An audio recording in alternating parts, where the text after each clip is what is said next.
Hello, good evening. Reporter Kurukshetra തത്സമയം ആലത്തൂർ ലോക്സഭാ മണ്ഡലത്തിൽ നിന്നാണ് പ്രേക്ഷകർക്കൊപ്പം ചേരുന്നത്.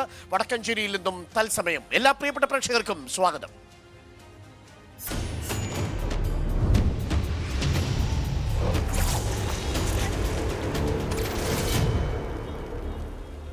മണ്ഡലം രൂപീകരിച്ച നാൾ മുതൽ ഇടതുറച്ച മണ്ഡലമാണ് ആലത്തൂർ. പക്ഷേ ആ മണ്ഡലം 2019 ഇടതു മുന്നണിയെ പൂർണ്ണമായും കൈവിട്ടു. ഒരു നിയമസഭാ മണ്ഡലത്തിലും ഇടതുമുന്നണിക്ക് ലീഡ് നേടാൻ സാധിച്ചില്ല 2019. അങ്ങനെ പാട്ടുംപാടി രമ്യ ഹരിദാസ് പാർലമെന്റിലേക്ക് പോയി.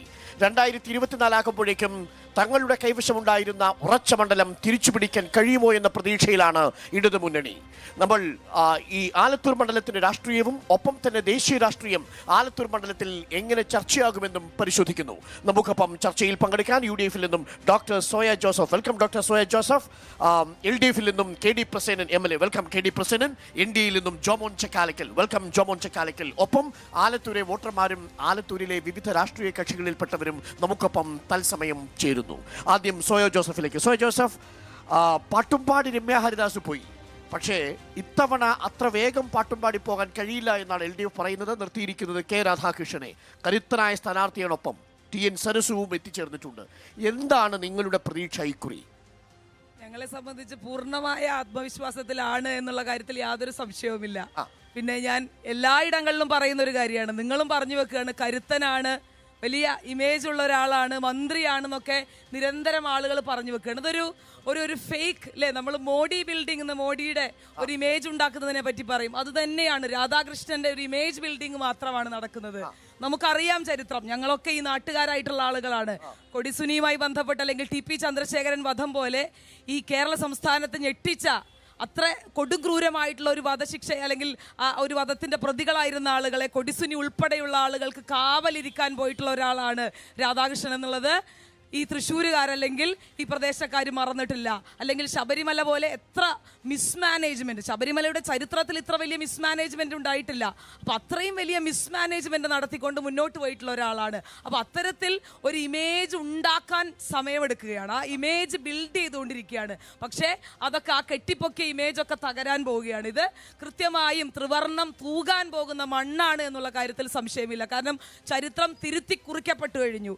അത് ആവർത്തിക്കപ്പെടും. ചർച്ച ചെയ്യപ്പെടുന്നത് ഇത്തരം വ്യക്തിപരമായിട്ടുള്ള രാഷ്ട്രീയ വിഷയങ്ങളാണോ, അതല്ല ദേശീയ രാഷ്ട്രീയമാണോ, മണ്ഡലത്തിലെ വികസനം? വ്യക്തിപരമായ വിഷയങ്ങൾ ഉന്നയിക്കപ്പെടുകയാണ്, അല്ലെങ്കിൽ വ്യക്തിപരമായിട്ടുള്ള ഒരു ഗ്ലോറിഫിക്കേഷൻ നടക്കുകയാണ്. ഇല്ലാത്തൊരു ഗ്ലോറിഫിക്കേഷൻ അതിലേക്ക് കൊണ്ടുവരുമ്പോൾ അതിനെതിരെയുള്ള കൃത്യമായിട്ടുള്ള ആരോപണങ്ങൾ മുന്നോട്ട് വെക്കുകയാണ്. അല്ലെങ്കിൽ ഞങ്ങൾക്ക് അത് മുന്നോട്ട് വെച്ചേ പറ്റുള്ളൂ. കാരണം ഇത്തരത്തിലുള്ള നിങ്ങൾ നേരിടാൻ പോകുന്നത് K രാധാകൃഷ്ണന്റെ കെട്ടിപ്പൊക്കിക്കൊണ്ടിരിക്കുന്ന വ്യക്തിപരമായ ഇമേജിനെയാണ്. അത്തരം ഒരു ഇമേജ് ഉണ്ടാക്കുമ്പോൾ അതിനെ തകർക്കണം. ആന്റി ഇൻക്യുബൻസി വളരെ കൃത്യമായി ഗ്രൗണ്ടിൽ ഉണ്ട് എന്ന് ഞാൻ നിങ്ങളോട് പറഞ്ഞു വെക്കേണ്ടതില്ല. അത് അതിനേക്കാൾ വലുതാണ് പിണറായി വിജയനെതിരെയുള്ള ആന്റി ഇൻക്യുബൻസി എന്നുള്ള കാര്യത്തിൽ സംശയം വേണ്ട. അപ്പൊ നോക്കൂ പ്രസിഡന്റ്, ഇതിനകത്ത് ഏറ്റവും പ്രധാനപ്പെട്ട കാര്യം സംസ്ഥാന സർക്കാരിനോടുള്ള ആന്റി ഇൻക്യുബൻസി വളരെ കൂടുതലാണ്. K രാധാകൃഷ്ണന്റെ ഇതൊക്കെ കെട്ടിപ്പൊക്കിയ ഒരു ഇമേജാണ്, ഊതിവിർപ്പിച്ച ബലൂണാണ് എന്നാണ് സോയ ജോസഫ് പറയുന്നത്. അതാണോ ഈ മണ്ഡലത്തിൽ ചർച്ചയാവുക? രാധാകൃഷ്ണനെ പോലുള്ള ഒരു സമാരാധനായ പൊതുപ്രവർത്തകനെ ഈ രൂപത്തിൽ അധിക്ഷേപിക്കാൻ UDF-നല്ലാതെ ആർക്കും കഴിയില്ല എന്നാണ് ഞാൻ കരുതുന്നത്. ഈ കേരളത്തിലെ ജനത കക്ഷി രാഷ്ട്രീയത്തിന് അതീതമായി ആദരവോടുകൂടി നോക്കിക്കാണുന്ന ഒരു പൊതുപ്രവർത്തകനാണ് LDF സ്ഥാനാർത്ഥി K രാധാകൃഷ്ണൻ. അദ്ദേഹത്തിൻ്റെ വിജയം ഞങ്ങളുടെ ഉറപ്പല്ല, ഇത് ആലത്തൂർ പാർലമെൻറ്റ് മണ്ഡലത്തിലെ ജനങ്ങളുടെ ഉറപ്പാണ്.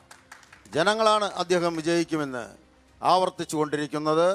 അത് അടിവരയിടുന്ന തെരഞ്ഞെടുപ്പ് ഫലമായിരിക്കും വരുന്ന ജൂൺ 4 ഇവിടെ നമുക്ക് കേൾക്കാൻ കഴിയും. പക്ഷേ രമ്യ ഹരിദാസിനെതിരായിട്ടുള്ള വികാരത്തെക്കാൾ സംസ്ഥാന സർക്കാരിനെതിരായിട്ടുള്ള വികാരമുണ്ടെന്നാണ് സോയ പറയുന്നത്. സംസ്ഥാന ഗവൺമെൻറ്റിനെതിരായ ഒരു ജനവികാരവും ഇപ്പോൾ നിലവിലില്ല എന്നത് വസ്തുതയാണ്. ആ ജനവികാരം ഉണ്ടാക്കിയെടുക്കാൻ പരിശ്രമിച്ചു UDF-ഉം BJP-യും ഒരുപോലെ പരിശ്രമിച്ചു.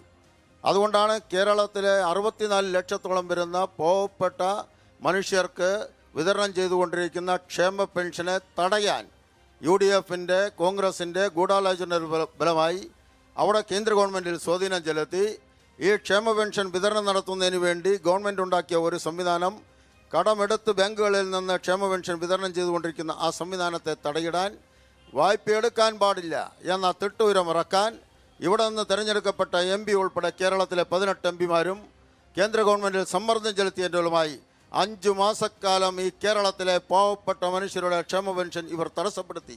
ആ തടസ്സത്തെ മറികടക്കാൻ പരമോന്നത നീതിപീഠത്തെ സമീപിച്ച ഒരു ഗവൺമെൻറ്റാണ് കേരള ഗവൺമെൻറ്. നീതിപീഠത്തിൻ്റെ സഹായത്തോടുകൂടി ഇപ്പോൾ ക്ഷേമ പെൻഷൻ വിതരണം പുനരാരംഭിച്ചു. ഈ വിഷുവിന് മുൻപ് 2 മാസത്തെ കൂടി കൊടുക്കും എന്ന് അക്ഷരം പ്രതി നടപ്പാക്കിക്കൊണ്ടിരിക്കുക.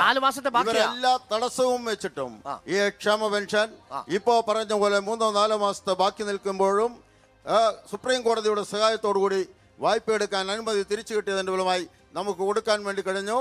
UDF ഈ കേരളം ഭരിക്കുമ്പോൾ എന്തായിരുന്നു ആ ക്ഷേമ പെൻഷൻ്റെ സ്ഥിതി എന്നറിയാം. അന്ന് 400, 500, 600 ഉണ്ടായിരുന്ന പെൻഷൻ കിട്ടാത്ത പെൻഷനല്ല, ഇന്നത്തെ 1600 രൂപയുടെ പെൻഷൻ അന്ന് 30 ലക്ഷം പേർക്കാണ്, ഇന്ന് 62 ലക്ഷം പേർക്കാണ് കേരളത്തിൽ വിതരണം ചെയ്യുന്നത്. കേന്ദ്ര ഗവൺമെന്റ് ക്ഷേമ പെൻഷൻ മാസം 200 കൊടുക്കുമ്പോൾ ഇവിടെ 1600 ആണ് കൊടുക്കുന്നത്. ഈ രാജ്യത്ത് മറ്റെവിടെയും ഇല്ലാത്ത ക്ഷേമ പെൻഷൻ വിതരണം ചെയ്യുന്ന ഗവൺമെന്റിന് അനുകൂലമായ ജനവികാരമാണ് ഈ തെരഞ്ഞെടുപ്പിൽ. നോക്കൂ, ഇന്നിപ്പോ ലോക് നീതി സർവേയുടെ ഫലങ്ങൾ പുറത്തു വന്നിട്ടുണ്ട്. ആ ലോക് നീതി CSD സർവേ ഫലം പ്രകാരം 3 കാര്യങ്ങളിൽ നരേന്ദ്രമോദി സർക്കാർ പിന്നിലാണ്. 1, വിലപ്പെരുപ്പം നിയന്ത്രിക്കുന്നതിൽ. 2, തൊഴിലില്ലായ്മ. 3-മത്തത് പട്ടിണി. ഈ 3 കാര്യങ്ങളിലും നരേന്ദ്രമോദി സർക്കാരിന്റെ ഇമേജ് താഴോട്ടാണെന്നും അയോധ്യ ക്ഷേത്രം നിർമ്മിച്ചതിൽ നരേന്ദ്രമോദിയുടെ ഗ്രാഫ് ഉയർന്നു നിൽക്കുന്നുവെന്നും ദേശീയ കണക്കുകൾ പറയുന്നു. എന്തുകൊണ്ടാണ് ആലത്തൂർ നരേന്ദ്രമോദിയുടെ പാർട്ടിക്ക് വോട്ട് ചെയ്യേണ്ടത്? ജോമോൻ, ആ ചോദ്യത്തിലേക്ക് വരുന്നതിന് മുമ്പ് ഈ മണ്ഡലത്തിൽ നിന്ന് തുടങ്ങാം. നമ്മൾ 2-3 ചർച്ചകളൊക്കെ ആലക്കാട് മണ്ഡലവുമായി ബന്ധപ്പെട്ടാണല്ലോ നടത്തിയത്. എന്നാൽ അവിടുത്തെ LDF സ്ഥാനാർത്ഥിക്കും UDF സ്ഥാനാർത്ഥിക്കും ഇല്ലാത്ത ഒരു ഓവർ ഹൈപ്പ് ഈ മണ്ഡലത്തിലുണ്ട്. അതെന്താണെന്ന് അറിയാൻ വേണ്ടി ഞാൻ ഇവിടെ വരുന്നതിന് മുമ്പ് ഈ വിഷയം ഒന്ന് പഠിച്ചപ്പോ ഇവിടെ UDF പ്രതിനിധി ഉന്നയിച്ച പോലെ 2 കാര്യങ്ങൾ ഞാൻ പറയാം. ഇവിടെ സഖാവ് പിണറായി വിജയന്റെ നേതൃത്വത്തിൽ അവരുടെ കൂടെ ഉണ്ടായിരുന്ന ഒരാൾ പാർട്ടി മാറിപ്പോയപ്പോൾ 51 വെട്ടിക്കൊന്ന് നമുക്ക് എല്ലാവർക്കും അറിയാവുന്ന കാര്യമാണ്. ഇവർ കണ്ണൂർ ജയിലിൽ സുഖവാസങ്ങൾ അനുഭവിക്കുകയും ഇന്റർനെറ്റ് ഉപയോഗിക്കുകയും മറ്റു കാര്യങ്ങൾ ഉപയോഗിക്കുകയൊക്കെ ചെയ്ത് അത് മറ്റേ കോടതി അറിഞ്ഞു കഴിഞ്ഞപ്പോൾ ഇവരെ വിയൂർ ജയിലിലേക്ക് മാറ്റുന്ന സന്ദർഭമുണ്ടായി. അപ്പൊ K രാധാകൃഷ്ണൻ എന്തുകൊണ്ട് ഈ ഓവർ ഇമേജ് കിട്ടുന്നതെന്ന് അറിയാൻ വേണ്ടി ഞാനിത് പഠിച്ചു നോക്കിയപ്പോൾ ഇവര് വിയൂർ ജയിലിലേക്ക് വന്ന അന്ന് ചൂടുവെള്ളം കിട്ടിയില്ല എന്ന് പറഞ്ഞ് കൊടിസുനി അവിടുത്തെ ജയിൽ സൂപ്രണ്ടിനെയും അവിടുത്തെ ജയിൽ വാർഡനെയും അടിച്ച് താഴെയിട്ടു. അങ്ങനെ പ്രശ്നമായി. അപ്പോൾ അവിടേക്ക് ഓടിച്ചെല്ലുകയാണ്. ആരാണെന്നറിയുമോ? ഈ പറയുന്ന K രാധാകൃഷ്ണൻ ഓടിച്ചെന്നിട്ട് അവിടുത്തെ ജയിൽ വാർഡനെയും ജയിൽ സൂപ്രണ്ടിനോടും പറയുകയാണ്, ഈ ഇന്നത്തെ തിരുവഞ്ചൂരും ഇന്നത്തെ ചെന്നിത്തലയൊക്കെ മാറാൻ പോകുന്നുണ്ട്. ഞങ്ങൾ ഭരണത്തിൽ വന്നാൽ മര്യാദയ്ക്ക് ഞങ്ങളുടെ സഹപ്രവർത്തകരോട് ഇവിടെ പെരുമാറിയില്ലെങ്കിൽ, ഇവർക്ക് വേണ്ട സൗകര്യങ്ങൾ കൊടുത്തില്ലെങ്കിൽ നിങ്ങൾക്കുള്ള പണി ഞങ്ങൾ തരുമെന്ന് പറയുന്നതാണ് ഈ സ്ഥാനാർത്ഥിക്ക് കിട്ടുന്ന ഓവർ ഹൈപ്പ് എന്ന് മനസ്സിലാക്കാൻ കഴിഞ്ഞു. ഇനി ഒറ്റ സംശയമുള്ളൂ, ഈ K രാധാകൃഷ്ണന്റെ ചരിത്രം തികഞ്ഞ അത്രത്തോളം നിങ്ങൾ വന്നു എന്നുള്ളത് തന്നെ നിങ്ങളുടെ പരാജയമല്ല. അല്ലല്ല ഈ ഓവർ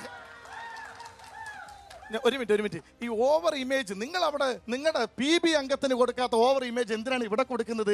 ഓവർ ഹൈപ്പ് എന്തിനാണ് ഇവിടെ കൊടുക്കുന്നത്? ഇവിടെ അദ്ദേഹത്തിന്റെ തൊട്ട് മൂക്കിന്റെ താഴെ ഒരു മുനിസിപ്പൽ കൗൺസിലർ ഉണ്ടായിരുന്നു, വടക്കാഞ്ചേരി ജയന്തൻ എന്ന് പറഞ്ഞിട്ട് ഒരു കുട്ടിയെ 3 മാസം കെട്ടിയിട്ട് പീഡിപ്പിച്ചു. അത് ഒരു ഡബ്ബിംഗ് ആർട്ടിസ്റ്റ് അവർ രക്ഷിച്ചു കൊണ്ടുവന്ന് ആ ഡബ്ബിംഗ് ആർട്ടിസ്റ്റ് രക്ഷിച്ചു കൊണ്ടുവന്ന സമയത്തുണ്ടല്ലോ ഇതേ അന്ന് CPM ജില്ലാ സെക്രട്ടറി അവർക്കൊക്കെ അറിയാം ഇതേ രാധാകൃഷ്ണൻ എന്താണെന്ന് പറഞ്ഞതെന്നറിയാമോ? അവിടെ അവരുടെ പേര് പോലും പുറത്ത് പറയരുതെന്ന് കോടതി കൃത്യമായി പറഞ്ഞിരിക്കുക. അതിജീവിതയുടെ പേര് ഇതേ രാധാകൃഷ്ണൻ പറഞ്ഞു, ജയന്തനില്ലാത്ത ഒരു നീതിയും ആ പെണ്ണിനും വേണ്ട, അവൾ എങ്ങനത്തെ ഉള്ളവളാണ് ഞങ്ങൾക്കറിയാമെന്ന് നിങ്ങൾ ഉൾപ്പെടെയുള്ള മാധ്യമ പ്രവർത്തകരോട് പറഞ്ഞതാ. അത്ര വലിയ ക്ലീൻ ഇമേജ് ഒന്നും ഇവർക്ക് ആർക്കും കൊടുക്കേണ്ട. പിന്നെ രമ്യക്ക് കിട്ടുന്ന ഈ ഒരു ഓവർ ഇമേജ് എന്താണെന്ന് അറിയാൻ ഞാനും ഒന്ന് നോക്കി. ഒരു MP ആണല്ലോ, എന്താണ് ഈ ഓവർ ഇമേജ്? അപ്പൊ ഇവരെല്ലാവരും എടുത്തു കാണിക്കുന്നത് പാർലമെന്റിലെ പ്രകടനം. ഞാൻ ഇവരുടെ പാർലമെന്റിലെ പ്രകടനം അറിയാൻ വേണ്ടി യൂട്യൂബൊക്കെ ഒന്ന് കയറി നോക്കി. ജഗതി സിനിമയിൽ പറയുന്ന പോലെ ദ 2 ഫാമിലി അറ്റാച്ച്ഡ് ബാത്റൂമും you will see any minute of this house എന്നൊക്കെ പറയുന്ന പോലെ അവിടെ ഇവർ ഇംഗ്ലീഷ് ഇങ്ങനെ കേൾക്കുക. നമ്മുടെ സീറ്റ് നഷ്ടപ്പെട്ട പ്രതാപേട്ടൻ SR നോ സാർ എന്നൊക്കെ പറഞ്ഞ് മോഡിയുടെ കൈ ചൂണ്ടി വിരൽ ചൂണ്ടി പറഞ്ഞല്ലോ. ഇതുപോലെ ഇവർ അവിടെ കിടന്ന് പറയുക. പിന്നെ എന്തെങ്കിലും ചോദിച്ചാൽ നിന്നെ കാണാൻ എന്നെക്കാളും ചന്തം തോന്നും കുഞ്ഞിപ്പെണ്ണ എന്നും എന്റെ ചന്തത്തിന്റെ പിറകെ പലരും കൂടുകയാണ് എന്നൊക്കെ പറഞ്ഞ് ഇവരിങ്ങനെ പാട്ട് പാടിക്കൊണ്ടിരിക്കുക. പക്ഷെ ഞങ്ങൾ ഇവിടെ സ്ഥാനാർത്ഥി അവതരിപ്പിക്കുന്നുണ്ട്. എന്താണെന്നറിയാമോ? SFI എന്ന് പറഞ്ഞ കുട്ടികൾ 3 പ്രാവശ്യം കൊല്ലാൻ ശ്രമിച്ച് അവർക്ക് കൊല്ലാൻ കഴിയാതെ അവസാനം ഇവർ രാജിവെച്ച അല്ലെങ്കിൽ അവരുടെ ആ ടേം തീരുന്ന അന്ന് അവിടെ ഒരു കുഴിമാടം ഉണ്ടാക്കി ആ കുഴിമാടത്തിന് റീത്ത് വെച്ച് അവരെ കുഴിച്ചു മൂടിയ സ്ഥാനാർത്ഥിയെ നരേന്ദ്രമോദി പൊക്കിയെടുത്തുകൊണ്ട് ഈ ജനസമൂഹത്തോട് വിളിച്ചു പറയുന്നു, ഞങ്ങളൊരു സ്ഥാനാർത്ഥിയെ മുന്നിൽ നിർത്തുന്നു. അതെങ്ങനെയുള്ള സ്ഥാനാർത്ഥി എന്നറിയാമോ?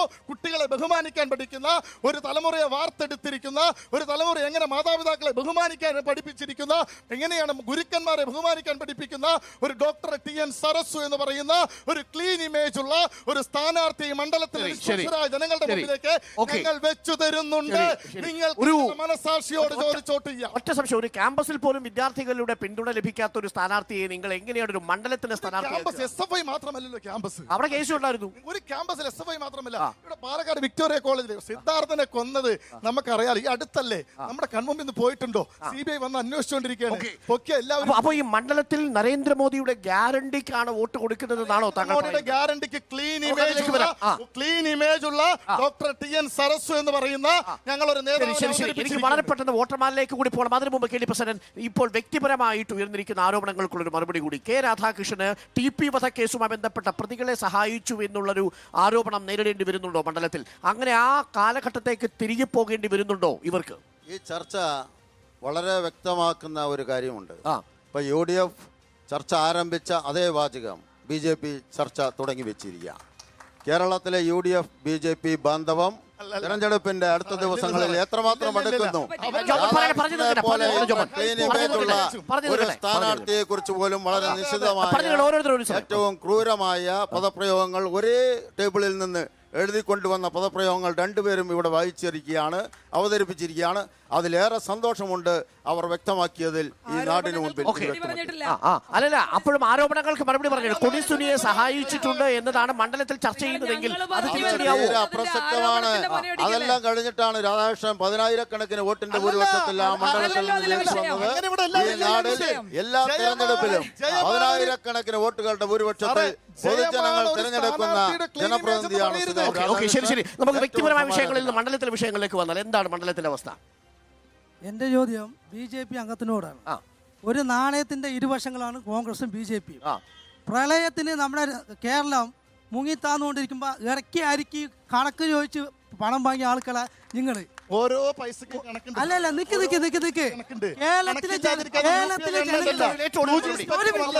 ഞാൻ പറയട്ടെ അങ്ങോട്ട് കേക്ക്. കേരളത്തിൽ ഇറക്കി അരിക്കി ഓരോ കണക്ക് പറഞ്ഞ് പണം വാങ്ങിയ ആളാണ് BJP ഭരിക്കുന്നത്. പിന്നെ ഈ ചർച്ച നിങ്ങൾ രണ്ടാളും കൂടി വഴിതിരിച്ചു വിടുകയാണ്. കാരണം എന്താണെന്ന് വെച്ച് കഴിഞ്ഞാൽ ഇപ്പോൾ വ്യക്തിപരമായ ആരോപണങ്ങളിലേക്ക് കൊണ്ടുപോവുകയാണ്. K രാധാകൃഷ്ണൻ്റെ പുറകിലൊക്കെ അന്വേഷിക്കേണ്ട ആവശ്യം എന്ന് പറഞ്ഞാൽ ചെറിയ കുട്ടികളോടുകൂടി ചോദിച്ചാൽ പോലും പറഞ്ഞു തരും K രാധാകൃഷ്ണൻ എങ്ങനെയാണ് ജീവിച്ചു വന്നത്, എങ്ങനെയാണ് ജീവിച്ചു വന്നത്. ഒരു മിനിറ്റ്. K രാധാകൃഷ്ണനെ കുറിച്ച് കുട്ടികളോട് ചോദിച്ചാൽ പോലും അവർ പറഞ്ഞു തരും. പിന്നെ വയനാട്ടില് സ്വന്തം കൊടി പോലും ഉയർത്തിയിട്ട് വോട്ട് ചോദിക്കാൻ പറ്റാത്ത ഈ രാഹുൽ ഗാന്ധി എങ്ങനെ ദേശീയ നിലപാട് ഉയർത്തിപ്പിടിക്കുമെന്നാണ് ന്യൂനപക്ഷത്തിന്റെ അവകാശം സംരക്ഷിക്കും. എന്താ അവിടുത്തെ മണ്ഡലത്തിലെ പൊതുചിത്രം? ന്യൂനപക്ഷങ്ങളെ കശാപ്പ് ചെയ്യുന്ന ഒരു സംവിധാനത്തിലാണ് BJP പോകുന്നതെങ്കിൽ അവർക്ക് കൊടപിടിക്കുന്ന ഒരു സംവിധാനമാണ് കോൺഗ്രസ് ചെയ്യുന്നത്. ഈ രണ്ട് കക്ഷികളും കൂടി ഇന്ത്യ രാജ്യം 52 വർഷം ഭരിച്ച ഒരു കോൺഗ്രസ് ആണ് ഇന്ന് കേരളത്തിൽ വയനാട് എന്ന് പറയുന്ന ഒരു മൂലയിൽ വന്ന് ഒളിച്ചിരിക്കുന്നത്.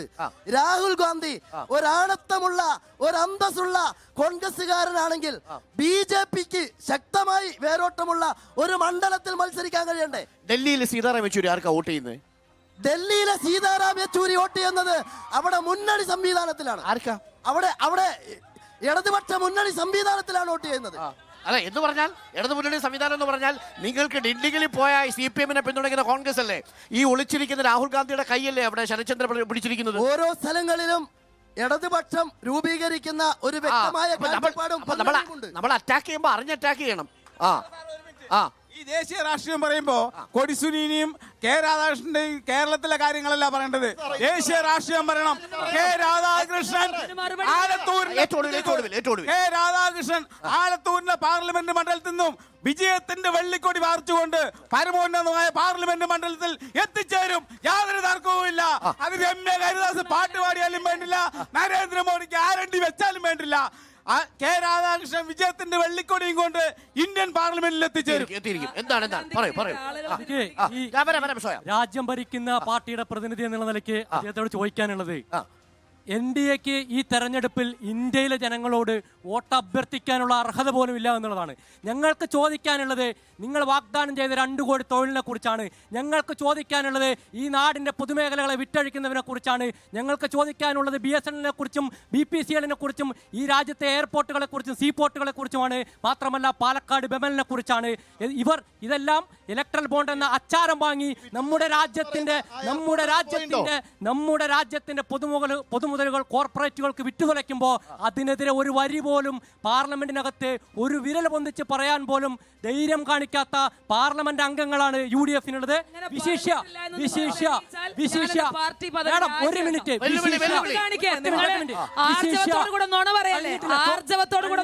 കഴിഞ്ഞിട്ടില്ല. വിശേഷ നമ്മുടെ വനിത കൂടിയാണ് നമ്മുടെ പാർലമെന്റ് അംഗം. മണിപ്പൂരിനകത്ത് സ്ത്രീകളെ വിവസ്ത്രരാക്കി തെരുവിലൂടെ നടത്തിക്കൊണ്ടു പോകുമ്പോ പാർലമെന്റിനകത്ത് വേണ്ട വടക്കഞ്ചേരി അങ്ങാടിയിൽ പോലും ഒരു വാക്ക് കൊണ്ടുപോകാനും പ്രതിഷേധിക്കുന്നതിന് അതുകൊണ്ട് വൻ പരാജയമായിരുന്നു. അതുകൊണ്ട് എനിക്ക് ചോദിക്കാനുള്ളത് NDA-ക്കും UDF-നും ഈ തെരഞ്ഞെടുപ്പ് കനത്ത പ്രഹരമായിരിക്കുമോ എന്നാണ് മൂന്ന് പേരോടുമുള്ള ചോദ്യം. ഒരു കാര്യം ചോദിച്ചോട്ടെ, ഇവിടെ ആദ്യം ഈ ചർച്ച തുടങ്ങിയപ്പോ നമ്മുടെ ആലത്തൂരിന് പ്രതിനിധാനം ചെയ്യുന്ന MLA പ്രസിഡന്റ് സാറ് പറയുണ്ടായി പിണറായി സർക്കാരിനെ വിമർശിച്ചുകൊണ്ട് ഒരു ജനങ്ങൾ മുന്നോട്ട് വരുന്നില്ല എന്ന്. ഞാനൊരു ഉദ്യോഗാർത്ഥിയാണ്, ഞാനൊരു കാര്യം ചോദിച്ചോട്ടെ. നിയമസഭയെ പ്രതിനിധാനം ചെയ്തുകൊണ്ട് സാറ് 4 വർഷത്തോളമായി ഇവിടെ നിൽക്കുന്നുണ്ട്. ഒരൊറ്റ കാര്യം ചോദിച്ചോട്ടെ, എന്റെ ചുറ്റും സ്ത്രീകളായിട്ടും പുരുഷന്മാരായിട്ടും എത്ര PSC-ക്ക് സ്റ്റഡി ചെയ്യുന്നവരുണ്ട്, ഉദ്യോഗാർത്ഥികളുണ്ട്. ഒരു കാര്യം ചോദിക്കുകയാണ്, 530 കാറ്റഗറി നമ്പറിൽ 2019 2 ഘട്ടങ്ങളായിട്ട് CPO എക്സാം എഴുതിയ വിദ്യാർത്ഥികൾ അവർക്ക് വേണ്ടി എന്ത് ചെയ്തു? റാങ്ക് ലിസ്റ്റില് 13,975 വിദ്യാർത്ഥികൾ ഉൾപ്പെട്ടിട്ടും 4,209 പേർക്ക് മാത്രമേ നിയമോപദേശം കിട്ടിയിട്ടുള്ളൂ. അപ്പോ ഈ പറയുന്ന MLA ഈ വിദ്യാർത്ഥികൾക്ക് വേണ്ടി എന്ത് ഇതാണ് അവിടെ ശബ്ദിച്ചിരിക്കുന്നത്? എന്താ മണ്ഡലത്തിലെ രാഷ്ട്രീയ ചിത്രം എന്താ? ഈ മണ്ഡലത്തിൽ പറയുമ്പോ BJP-യുടെ ഒരു രാഷ്ട്രീയത്തെ ഈ ആലത്തൂരിന്റെ മണ്ഡലം ഒരിക്കലും വാഴിക്കില്ല.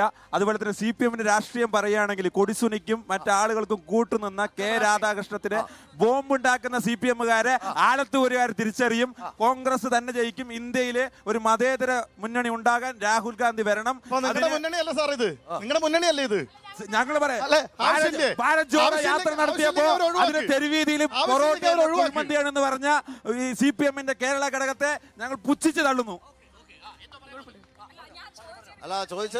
ഈ മണ്ഡലത്തിൽ ഇവിടെ പറയുന്നത് പോലെ UDF-ഉം LDF-ഉം തമ്മിലുള്ള മത്സരം BJP-ക്ക് ഇവിടെ പ്രസക്തി ഇല്ല എന്നുള്ളതാണ്.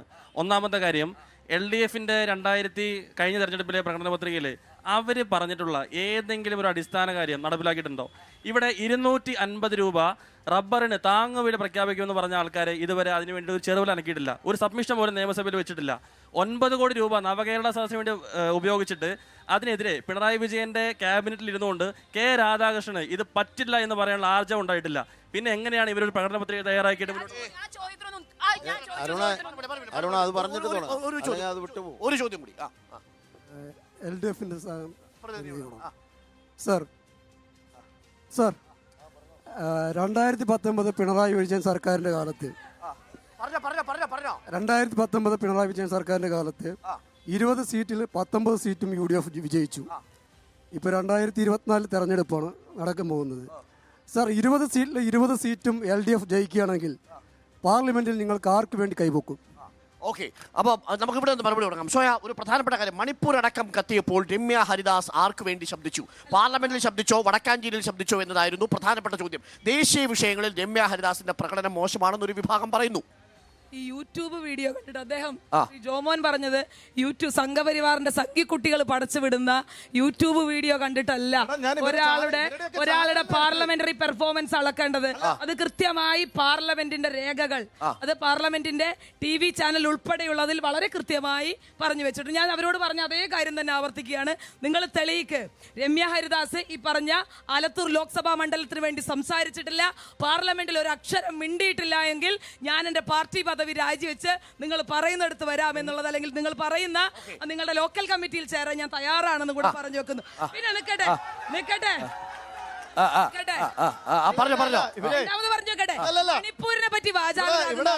മണിപ്പൂരിനെ പറ്റി വാചാലരാകുന്ന വാളയാറിനെ പറ്റി ഒരു അക്ഷരം മിണ്ടണം. എന്താ മിണ്ടാത്തത്? അത് മിണ്ടില്ല.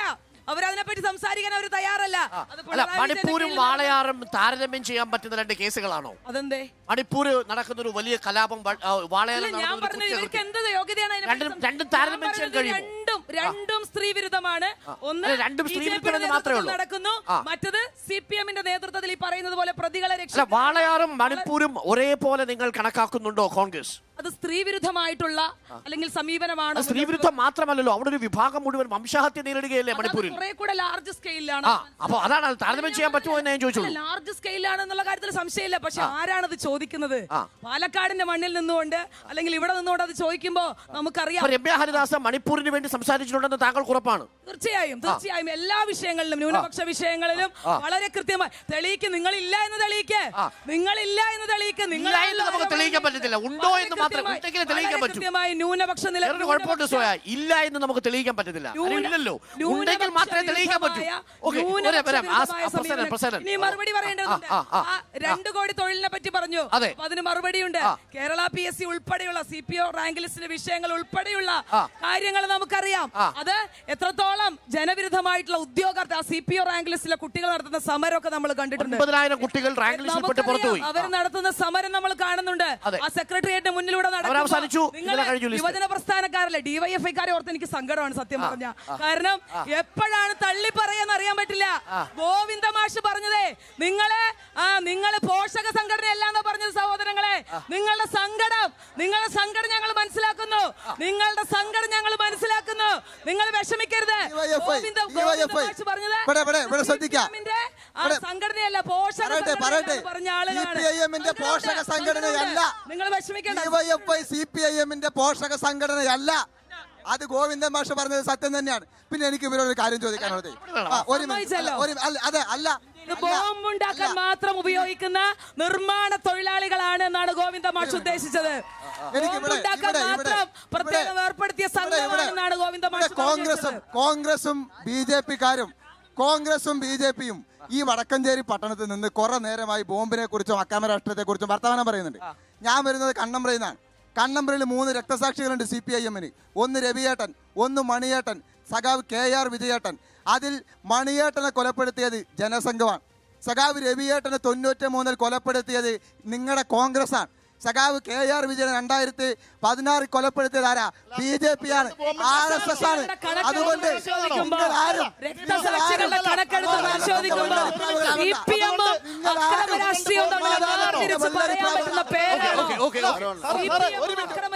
വേർതിരിച്ച് പറയാൻ പറ്റുന്ന പേര്. ഈ ബോംബ് പാനൂരിലെ ബോംബിന്റെ കാര്യം ഒന്ന് ചിന്തിച്ചു നോക്കണം. അത് ബോംബ് പൊട്ടിച്ചതല്ലെങ്കിൽ അതിൽ ഏർപ്പെട്ടിട്ടുള്ളത് CPM, രക്ഷാപ്രവർത്തനം നടത്തിയത് CPM, ആശുപത്രി കൊണ്ടുവന്നത് CPM, മുഴുവൻ CPM. മറുപടി പറയാൻ സൗകര്യമില്ല. CPM-ന്റെ ബോംബ് കേസിൽ മറുപടി പറയാൻ സൗകര്യമില്ല. CPO റാങ്ക് ലിസ്റ്റിൽ ഉൾപ്പെട്ട ഉദ്യോഗാർത്ഥികളുടെ ഭാവി അടക്കം നിങ്ങൾ ഇരുട്ടത്താക്കി. അതാണ് വളരെ വിലപ്പെട്ട ചോദ്യം. എനിക്ക് പറയാനുള്ള ഒരു ജനപ്രതിനിധിയാണ് ആ ചോദ്യം തന്നെ ചോദിച്ചത്. ഒരു സാമാന്യം നമ്മള് പത്രങ്ങളെങ്കിലും വായിക്കാൻ വേണ്ടി തയ്യാറാവണം പൊതുപ്രവർത്തകർ, ജനപ്രതിനിധികൾ എന്ന അഭിപ്രായമാണുള്ളത്. ഒരു പഞ്ചായത്ത് മെമ്പറാ ചോദിച്ചത്. കേരളത്തിൽ ഇന്ത്യ രാജ്യത്തിലെ UPSC-യുടെ അതാ ആ മേഡത്തിനോടാണ് പറയുന്നത്. സഹോദരന്റെ ക്ഷോഭം മനസ്സിലായി. ന്യൂസ് ലെറ്റർ വാർത്ത, അഖിലേന്ത്യാ തലത്തിലുള്ള UPSC-യുടെ ന്യൂസ് ലെറ്റർ വാർത്ത എല്ലാ ദേശീയ മാധ്യമങ്ങളും പ്രസിദ്ധീകരിച്ചാണ്. 2023-ൽ 26 ഇന്ത്യ രാജ്യത്തിലെ 26 സംസ്ഥാനങ്ങളിൽ 6 മാസക്കാലമായി നടത്തിയ PSC നിയമനങ്ങളുടെ കണക്ക് എല്ലാ പത്രത്തിലും വന്നു. ആ പത്രമെങ്കിലും ഇവർ വായിക്കണ്ടേ? ആ കണക്കിൽ 19,646 നിയമനമാണ് ഇന്ത്യ രാജ്യത്ത് ആകെ ഗവൺമെന്റ് നടത്തിയത്. അതിൽ 15,146 PSC നിയമനവും നടത്തിയത് കേരളത്തിലാണ്. 80% സർക്കാർ ജോലിക്ക് നിയമനം കൊടുത്തത് ഇന്ത്യ രാജ്യത്ത് ഈ കേരളത്തിൽ മാത്രമാണ്. ഈ കോൺഗ്രസ്സുകാർ ഭരിക്കുന്ന BJP ഭരിക്കുന്ന സംസ്ഥാനങ്ങളിൽ ഒരു നിയമനവും കൊടുത്തില്ല.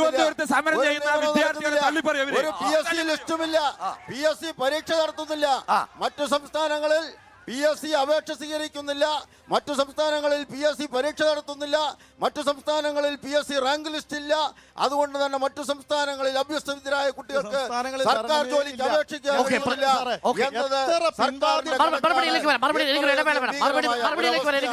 ജോമോൻ, ഇവർ ചോദിച്ച ചോദ്യങ്ങളിലൊന്ന്, എവിടെ 2 കോടി തൊഴിൽ? എവിടെയാണ് നിങ്ങൾ പൊതുമേഖലയെ സംരക്ഷിച്ചത്? അപ്പോൾ ഈ വോട്ടർമാരുടെ മുന്നിൽ നിങ്ങൾ വോട്ട് അഭ്യർത്ഥിച്ചു ചെല്ലുമ്പോൾ വിലവർധന, ഗ്യാസ്, പെട്രോൾ, ഡീസൽ ഇതൊക്കെ പ്രശ്നമാവില്ലേ? എല്ലാം എന്റെ കയ്യിൽ തെളിവുകളും കണക്കുകളും ഞാൻ പറയാം. അതിനു മുമ്പ് കൃത്യമായ കണക്കുകൾ പറയാം. എത്ര ലാഘവത്തോടു കൂടിയാണ് അക്രമ രാഷ്ട്രീയത്തെയും ബോംബിനെയും ഇവര് ന്യായീകരിക്കുന്ന അറിയാമോ? ഇവിടെ ഒന്ന് നോക്കൂ. അവരുടെ ഏതോ ഒരു പ്രവർത്തകൻ മുമ്പ് മരിച്ചതിന് വേണ്ടി അതിന് പകരമായി നോക്ക്, പിണറായി വിജയന്റെ പോലീസ് പിണറായി വിജയന്റെ പോലീസ് റിപ്പോർട്ടാ RSS പ്രവർത്തകരെ ലക്ഷ്യം വെച്ചായിരുന്നു ബോംബുണ്ടാക്കിയതെന്ന്. ആരുടെ പോലീസാ? അമിത്ഷായുടെ പോലീസല്ല, പിണറായിയുടെ പോലീസ് പറഞ്ഞിരിക്കുക. അത് പിടിച്ചിരുന്നില്ലെങ്കിൽ, ആ ബോംബ് പൊട്ടിയത് മരിച്ചിരുന്നില്ലെങ്കിൽ ഇപ്പോൾ ഒരു ബോംബ് സ്ഫോടനം കേരളത്തിൽ നടന്നു. RSS പ്രവർത്തകർ മരിച്ചു. അതിനിടയിൽ ഒരുപക്ഷെ മറ്റു പലരും മരിച്ചേനെ. എത്ര ലാഘവത്തോടു കൂടി. അതുകൊണ്ട് ഞങ്ങൾ ഇനിയും ഉണ്ടാക്കുമെന്ന്. എന്നിട്ടോ സംസ്ഥാന സെക്രട്ടറി അതിനെ തള്ളി പറയാ അവര് ഞങ്ങളുടെ പിള്ളേരല്ല. എന്താച്ചാ കാണിച്ചോട്ടെ, ഞങ്ങൾക്ക് ഒന്നുമല്ല. പാനൂർ ആലത്തൂരും ചർച്ചയാവും. നിങ്ങൾ എന്തിനാ ഹമാസിന് ബോംബില്ലാണ്ട് കൊടുക്കാനാണോ? ഇസ്രായേലിനെ ആക്രമിക്കാൻ ഹമാസിന് ബോംബില്ലാതെ ബുദ്ധിമുട്ടുമ്പോ അതിന് കരാറിൽ ഏർപ്പെട്ടാണ് ബോംബുണ്ടാക്കി. ചോദ്യത്തിലേക്ക് വാ. പാനൂർ ചർച്ചയാവും. എവിടെ തൊഴിൽ? എവിടെയാ തൊഴിലില്ലാത്ത? കേരളത്തിലാ തൊഴിലില്ലാത്ത. കേരളത്തിലാ തൊഴിലില്ലാത്ത. അതാ സെക്രട്ടേറിയറ്റ് അറിയോ? തിരുവനന്തപുരം സെക്രട്ടേറിയറ്റ് അറിയോ? എന്റെ കൂടെ വാ, ഞാൻ പൈസ മുടക്കാം. പിള്ളേര് കിടന്ന് തിരിയാ. എന്തറിയോ? അമ്പലത്തിൽ ശയനപ്രതിഷ്ഠ ചെയ്യുന്ന കണ്ടോ? അതുപോലെ മാസം എത്രയെന്നറിയോ? സാറ് പറഞ്ഞില്ലേ 1ാം റാങ്ക് കിട്ടിയ ആള്. നോക്കൂ, ഒരു മിനിറ്റ്. മൈക്കില്ല, അവരുടെ പ്രതികരിക്കണ്ട. 1ാം റാങ്ക് കിട്ടിയ ആൾക്ക് ഇവിടെ ജോലി ആലോചിക്ക്. 100 അല്ല. KD എന്തോ ചോദിക്കുന്നു. ഒറ്റ ചോദ്യം. ഒന്ന് പഴങ്ങും. എന്താ ചോദ്യം? ഗുജറാത്തിലെ മറ്റേ ന്യൂസ് ലെറ്ററിന്റെ കത്ത് വന്നത് 1120 പേർക്ക് മാത്രമാണ് ഒരു വർഷത്തിൽ ജോലി കൊടുത്തത്. പട്ടികവർഗ വിഭാഗത്തിൽപ്പെട്ട OBC വിഭാഗത്തിൽപ്പെട്ട ഒറ്റ ആൾക്ക് ജോലി കൊടുത്തത്. ഇത്ര ഉള്ളൂ ജോമോൻ. ചുരുക്കി ചോദിച്ചാൽ കേന്ദ്രത്തിലെയും BJP ഭരിക്കുന്ന സംസ്ഥാനങ്ങളിലെ PSC നിയമനം എത്രയുണ്ട് എന്നതാണ് ചോദ്യം. ഒഡീഷയിൽ കൊടുത്തില്ല. PSC നിയമനവും തമ്മിൽ കൃത്യമായ കണക്കെടുത്ത ഇന്ന് ഇന്ത്യയിൽ ഏറ്റവും കൂടുതൽ പിൻവാതിൽ നിയമനം നടത്തിയ മുഖ്യമന്ത്രി ആരാണെന്ന് റെക്കോർഡ് പിണറായി വിജയന് ലഭിക്കും. ഇത്രയും പിൻവാതിൽ നിയമനം ഈ ഡിവൈഎഫ്ഐക്കാരൊക്കെ ഉണ്ടല്ലോ. സർക്കാർ രാജ്യത്ത് കൊടുക്കുന്നില്ല. ഉത്തരേന്ത്യയിൽ ചോദ്യ പേപ്പർ ചോർത്തി കൊടുക്കുന്ന ആളുകളാണ് വർത്തമാനം പറയുന്നത്. ഇവരൊരു മുന്നണിയാ. ഒരു മുന്നണിയുടെ കാര്യമല്ല. കൃത്യമായി ഇവിടെ സംസ്ഥാന സർക്കാർ ഉദ്യോഗാർത്ഥി വിരുദ്ധമാണ്, കേന്ദ്ര സർക്കാരും ഉദ്യോഗാർത്ഥി വിരുദ്ധമാണ് എന്നുള്ളത് കൃത്യമായി. ഈ വാളയാർ കഴിഞ്ഞ ഒരു മുന്നണി അവര് ഏരിയ കമ്മിറ്റി കയറാതിരിക്കുക അവിടുന്ന് പുറത്താക്കിയ. അതല്ല ഇവിടെ വിഷയം. ഇവര് ഒരു മുന്നണി ആയതുകൊണ്ട് ഇവർ രണ്ടുപേരും അല്ല. ഞാൻ പറയാം, ഇവിടത്തെ വിഷയത്തിൽ തുടങ്ങാനേ കാലിനടിയിലെ മണ്ണെ നോക്കാം. ആദ്യം ഒരു കാര്യം ഞാൻ പറയാം. തെരഞ്ഞെടുപ്പല്ലേ? താങ്കൾ മറുപടി പറഞ്ഞു. പഞ്ചായത്ത് തെരഞ്ഞെടുപ്പാണോ? ലോക്സഭാ തെരഞ്ഞെടുപ്പല്ലേ? ഈ രാജ്യത്തിലെ പട്ടികജാതിക്കാർക്ക്, ഈ രാജ്യത്തിലെ പിന്നോക്കക്കാർക്ക് ഒറ്റ നിയമനം പോലും കഴിഞ്ഞ വർഷം കൊടുക്കാത്ത സംസ്ഥാനമാണ് ഗുജറാത്ത്, ഒഡീഷ, ബീഹാർ, ഛത്തീസ്ഗഡ്, മഹാരാഷ്ട്ര, മധ്യപ്രദേശ്, ഹിമാചൽ പ്രദേശ്.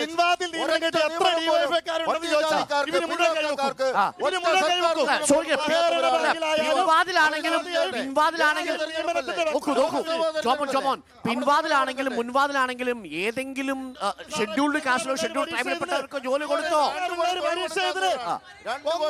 കിട്ടിയ ആൾക്ക് ജോലിയില്ല. മുഴുവൻ പിൻവാതിൽ. അവിടെ പിൻവാതിൽ നിയമനമില്ലെന്ന് താങ്കൾക്ക് പറയാൻ കഴിയുമോ? താങ്കൾ പറയാൻ കഴിയുമോ? PSC വഴി പിൻവാതിൽ നിയമനം ഉണ്ടെന്ന് എനിക്ക് രേഖയില്ല. എനിക്ക് രേഖയില്ല. PSC വഴി ഉണ്ടെന്ന് എനിക്ക് പറയാൻ പറ്റില്ല. താങ്കൾക്ക് രേഖയുണ്ടോ? PSC വഴി പിൻവാതിൽ നിയമനം ഉണ്ടെന്ന് താങ്കൾക്ക് രേഖയുണ്ടോ? നസീമിനും ശിവരഞ്ജിത്തിനും ഒക്കെ തെളിയിക്കണം. PSCയുടെ കാര്യത്തിൽ PSCയുടെ ക്രെഡിബിലിറ്റി ഇപ്പോഴും താങ്കൾ അടക്കം ചോദ്യം ചെയ്യുന്നതാണ് എന്റെ വിശ്വാസം. നസീമിന്റെയും ശിവരഞ്ജിത്തിന്റെയും ഒക്കെ നിയമനം നമ്മൾ കണ്ടതാണ്. വ്യാപക അഴിമതി എന്ന് കേട്ടിട്ടുണ്ടോ ജോമോൻ? വ്യാപക അഴിമതി ഉത്തർപ്രദേശിലായിരുന്നു. പിന്നീട് ഒരു ഇവിടത്തെ കഴിയട്ടെ എന്ന് ഒന്നിന്റെ ഇടയിൽ ഒന്ന് കയറല്ലേ.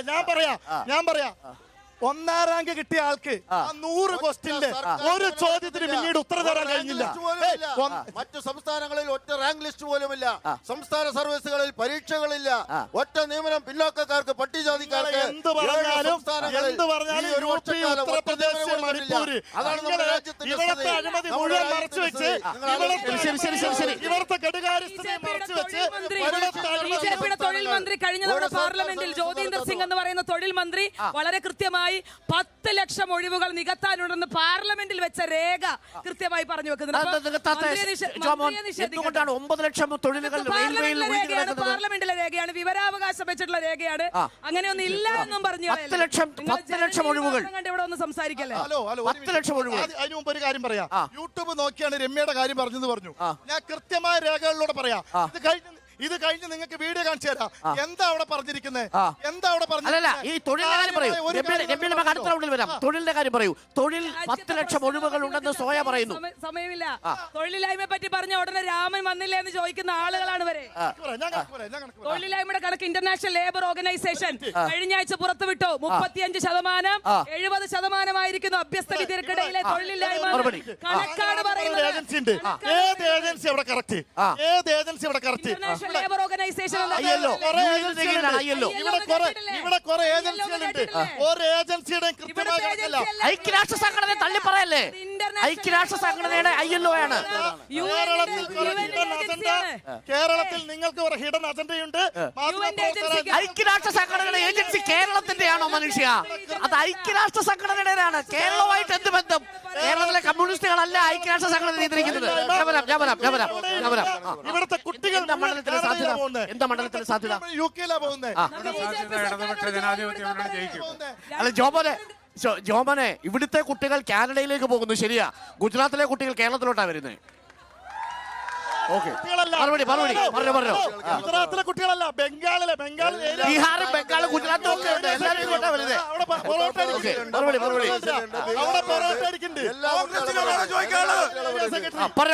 പറഞ്ഞോ. പൗരത്വ ഭേദഗതി ബില്ലിനെ കുറിച്ച് കോൺഗ്രസിന്റെ നിലപാട് എന്താണ്? അങ്ങനെ നിലപാടുണ്ടെങ്കിൽ പ്രകടന പത്രികയിൽ അതിനെ കുറിച്ച് എന്തെങ്കിലും പറഞ്ഞിട്ടുണ്ടോ എന്ന് പറയണം. ശരി. നമ്മൾ മറ്റൊരു വിഷയത്തിലേക്ക് എത്തി. ന്യൂനപക്ഷത്തിന്റെ വിഷയം. പ്രകടന പത്രികയിൽ കോൺഗ്രസ് എന്തുകൊണ്ട് പൗരത്വത്തെ കുറിച്ച് പറഞ്ഞിട്ടില്ല? നിയമവിരുദ്ധമായിട്ടുള്ള, ഭരണഘടനാ വിരുദ്ധമായ എല്ലാ നിയമങ്ങളും കടലിലെറിയുമെന്ന് വളരെ കൃത്യമായി ആ മാനിഫെസ്റ്റോ പറയുന്നുണ്ട്. വായിച്ചു നോക്കണം മിസ്റ്റർ. പിന്നെ എവിടെയാണ് പറഞ്ഞിട്ടുള്ളത്? നിങ്ങൾ എവിടെയാണ് പറഞ്ഞിട്ടുള്ളത്? നിക്ഷേപക്കാർക്കെതിരെ ഏറ്റവും കൂടുതൽ കേസെടുത്തിട്ടുള്ള ആഭ്യന്തരമന്ത്രിയുടെ പേര് പിണറായി വിജയൻ. ഏറ്റവും കൂടുതൽ ആളുകളെ കൊണ്ട് കേരള സർക്കാരാണ് പൗരത്വ ബില്ലിനെതിരെ നിയമം പാസാക്കിയ സർക്കാരാണ്.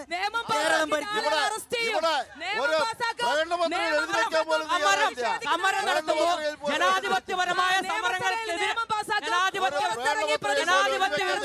ജനാധിപത്യ വിരുദ്ധമായി സമരം നടത്തിയ അറസ്റ്റ് ചെയ്യേണ്ട. ജനാധിപത്യ വിരുദ്ധമായി, നിയമത്തിന് വിരുദ്ധമായി സമരം ചെയ്ത ആരായാലും അറസ്റ്റ് ചെയ്യപ്പെട്ടിട്ടുണ്ട്. ഞാനൊരു ജനാധിപത്യ വിരുദ്ധമായ സമരവും ചെയ്തിട്ടില്ല. ഭരണഘടനയെ കുറിച്ച് അറിയാത്ത അംഗത്വമുള്ള സജി ചെറിയാൻ ആദ്യം പോയി ഭരണഘടന പഠിച്ചിട്ട് വാ. ഇപ്പൊ ഒരു കാര്യം ഞാൻ ഇവിടെ പ്രസിഡന്റ് സാറോട് ചോദിച്ചു. പൗരത്വ ഭേദഗതിക്കെതിരെ എന്തുകൊണ്ടാണ് ഒരക്ഷരം ഞാൻ ചോദിച്ചൊരു ഉത്തരം ഇപ്പോഴും കിട്ടിയില്ല. കേരളത്തെ കുറിച്ച് ചോദിച്ചപ്പോ കേന്ദ്രത്തെ കുറിച്ച് പറഞ്ഞു. ഞാൻ ഒരു കാര്യം ചോദിക്കട്ടെ, ഡിവൈഫിയുടെ ചേട്ടന്മാരെ, സെക്രട്ടേറിയറ്റ് തൊട്ടടുത്തല്ലേ ഡിവൈഫിയുടെ ഓഫീസുള്ള? നിങ്ങൾ ഈ സംസാരിക്കുന്നത് അവിടെ സംസാരിച്ചാൽ 10 പേർക്കെങ്കിലും ജോലി കിട്ടും. നിങ്ങൾ സംസാരിച്ചോ? പിന്നെ ഭരണഘടന നിങ്ങൾ പഠിപ്പിക്കാൻ വരണ്ട. എങ്ങനെ നിങ്ങളുടെ അസഹിഷ്ണുത രാഷ്ട്രീയം. ഒരു ചോദ്യം, കോൺഗ്രസിനെ പ്രതിരോധത്തിലേക്കുന്ന CPM-നോട് പറയുക, നിങ്ങളുടെ ഏക പോളിറ്റ് ബ്യൂറോ അംഗമായ പിണറായി വിജയൻ എന്ന മുഖ്യമന്ത്രിയുടെ ഫോട്ടോ വെക്കാതെ രാഹുൽ ഗാന്ധിയുടെ ഫോട്ടോ വെച്ച CPM-കാരാണ് ഈ തമിഴ്നാട്ടിൽ ഫ്ലക്സ് അടിച്ചത്. അതിന് മറുപടി പറയാം. അപ്പൊ കോൺഗ്രസ് കുഴപ്പമില്ല. അപ്പൊ കോൺഗ്രസിനെ അംഗീകരിക്കാം. ഈ കേരളത്തിൽ വരുമ്പോൾ കോൺഗ്രസിനെ തള്ളിക്കളയാം. ഒരു സാധാരണക്കാരൻ ഉണ്ടായിരുന്നല്ലോ. ആരായിരുന്നു ഇവിടെ? ഒരു സാധാരണക്കാരൻ. ആം ആദ്മി രാജ്യത്തെ പുറത്താക്കുമെന്ന് ചോദിച്ചതിനെതിരെ ഒരക്ഷരം പറയാത്ത ഇന്ത്യ രാജ്യത്തിലെ ഏക പ്രതിപക്ഷ പാർട്ടി കോൺഗ്രസ് ആണ്. പൗരത്വ നിയമ ഭേദഗതിക്കെതിരെ ഒരക്ഷരം എഴുതി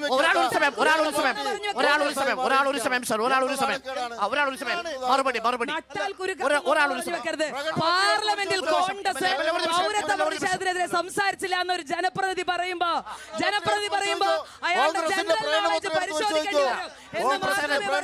പൗരത്വ നിയമ ഭേദഗതിക്കെതിരെ ഒറ്റ പ്രകടനപത്രിക ഒരക്ഷരം കോൺഗ്രസിന്റെ പ്രകടനപത്രികയിൽ പൗരത്വ നിയമ ഭേദഗതിക്കെതിരെ ഒരക്ഷരം ഇന്ത്യ രാജ്യത്തിലെ ഏക പ്രതിപക്ഷ പാർട്ടി കോൺഗ്രസ് ആണ്. നാണംകെട്ട പ്രതിപക്ഷ പാർട്ടിയായി കോൺഗ്രസ് മാറിയിരിക്കുന്നു.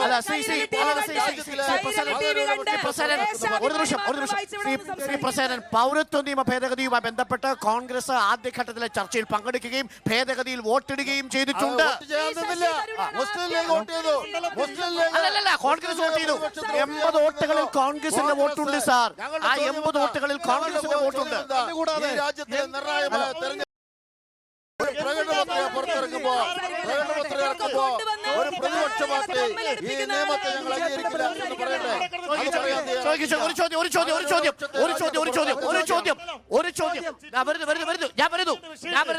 മണ്ഡലത്തിൽ ഒരുപാട് കാര്യങ്ങൾ പറയാനുണ്ട്. കർഷക സമരം ഡൽഹിയിലെ ഈ രാജ്യത്തെ മുഴുവൻ കർഷകർ സമരം ചെയ്യാണ് സാർ. ഇതിനെ പറ്റി കൂടി പറയൂ. ആ കർഷകന്റെ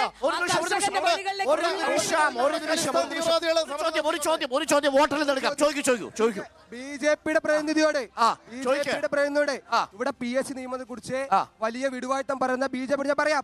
ഞാൻ അക്തിപതി സ്കീമിൽ വിജയം നേടിയ ആളാ. ഫിസിക്കലും മെഡിക്കലും കഴിഞ്ഞു. ഇന്ത്യയിൽ 2 ലക്ഷം യുവാക്കളെ നിങ്ങൾ തള്ളിക്കളഞ്ഞു. നിങ്ങൾ നിയമനം നടത്തില്ല. എന്തടിച്ചാൽ നിങ്ങൾ നിയമനം നടത്തേണ്ടിരുന്നത്? ഞാൻ തെളിയിക്കാം. എന്റെ മെഡിക്കൽ സർട്ടിഫിക്കറ്റ് എന്റെ മെഡിക്കൽ സർട്ടിഫിക്കറ്റ് എന്റെ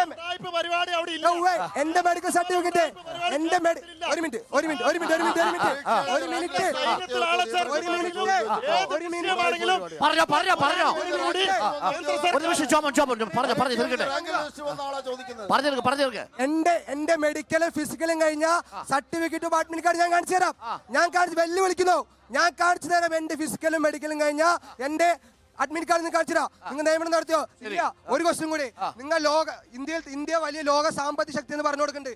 എന്ത് അടിസ്ഥാനത്തിൽ ഞങ്ങൾ BJPക്ക് വോട്ട് ചെയ്യണം ഈ നാട്ടിലെ ജനങ്ങൾ? ഒന്ന് പറഞ്ഞുതരാം. പറയാ. പട്ടിണി സൂചിയിൽ ഇന്ത്യയുടെ സ്ഥാനം 107, അപ്പുറത്ത് 134, 134. ശതകോടീശ്വരന്മാർ 102, 144. നോക്കൂ, 10 കൊല്ലം കൊണ്ട് ശതകോടീശ്വരന്മാരുടെ എണ്ണം 102 നിന്നും 144. ആർക്ക് വേണ്ടിയാണ് ഇന്ത്യ ഭരിക്കുന്നത്? നരേന്ദ്രമോദി ആർക്ക് വേണ്ടി ഇന്ത്യ ഭരിക്കുന്നത്? കോർപ്പറേറ്റുകൾക്ക് വേണ്ടി മാത്രമാണ്. എന്തിനോട്ട് ചെയ്യണം? ഓക്കെ, മറുപടിയിലേക്ക് വരാം. എന്തോ പറയാനുണ്ടോ? പറഞ്ഞോ. ഇവിടെ ഒരു കാലത്ത് മുഖ്യ പ്രതിപക്ഷ പാർട്ടിയായിരുന്ന കമ്മ്യൂണിസ്റ്റ് പാർട്ടി 50ഓളം MP-മാരും 600-ലേറെ MLA-മാരും ഉണ്ടായിരുന്ന ഒരു പാർട്ടി, കമ്മ്യൂണിസ്റ്റ് പാർട്ടി. പിന്നീട് അത് വിഭജിക്കുകയുണ്ടായി. എന്നാൽ ഇന്ന് അവർ ആരോടാ ഫൈറ്റ് ചെയ്യുന്നത്? ഇന്ന് CPM-ന്റെയും CPI-യുടെ ഒക്കെ ഗതി എന്താ? 13% വോട്ട് ഷെയർ ഉണ്ടായിരുന്ന കമ്മ്യൂണിസ്റ്റ് പാർട്ടിക്ക് ഇന്ന് കേരളത്തിലല്ലാതെ വേറൊരു സംസ്ഥാനം പറയാനുണ്ടോ?